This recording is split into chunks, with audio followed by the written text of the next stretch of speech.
Hi, Rich Carrubba for bowlingball.com. Let's talk about bowling ball cover stock maintenance.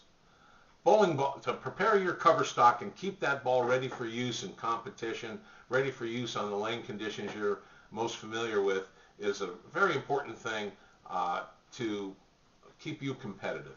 So what we want to do is give you a simple chart alerting you when to perform the cover stock maintenance. What we suggest as a rule of thumb, there's no written in stone procedures you have to do on every bowling ball, but the first thing you need to realize is we recommend that after about 60 games you resurface the entire bowling ball, and you have to use a procedure of layered screening grit pads in order to prepare the surface as close to out of the box when the ball is brand new as possible, or influence it slightly to match best for your use based on how you bowl and where you bowl.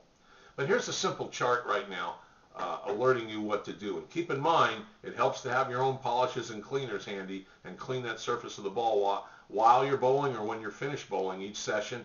And if you use polish, you can put a little bit on there to keep the ball reaction consistent from time to time.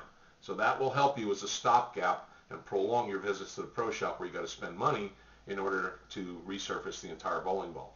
Our chart now is as follows. There's really just 6 quick tips here. Repolish shiny bowling balls and scuff with a chosen Abralon pad, the grit pad that you need. So your dull bowling balls, we like to see you do that after 10 games. And then next, scuff and repolish shiny bowling balls after 30 games. Makes sense? 3, full resurface job should be done, and change out the finger inserts, or at least double check them if they haven't worn, after 60 games as we indicated earlier. Now you can repeat steps 1, 2, 3 for the next interval of 60 games. So every block of 60 games you should have the ball resurfaced one time.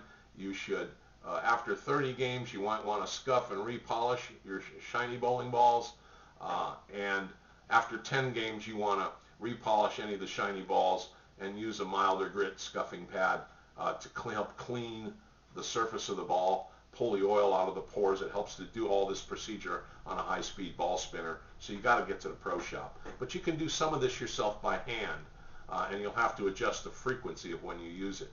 Next, there's 3 other points. To reduce the oil absorption, clean your cover stock with a ball cleaner after each use. It really is important to do that. Next,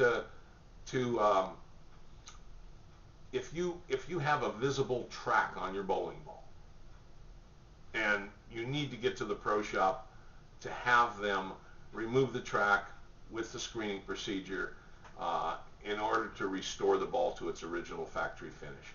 Now when we say a track on the ball surface, it could appear to be worn in slightly.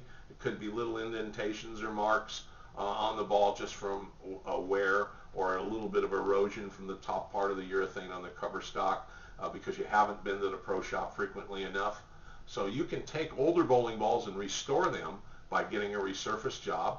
And if you start with your new bowling ball and you follow the procedure for the number of games we're recommending to get into the pro shop and work on the cover stock maintenance, then you're going to prolong the life of each piece of equipment that you own. We hope some of this information helps you. We've got an article written on it, several actually, in Bowlversity section of our website, and so we hope these tips help you. Thank you.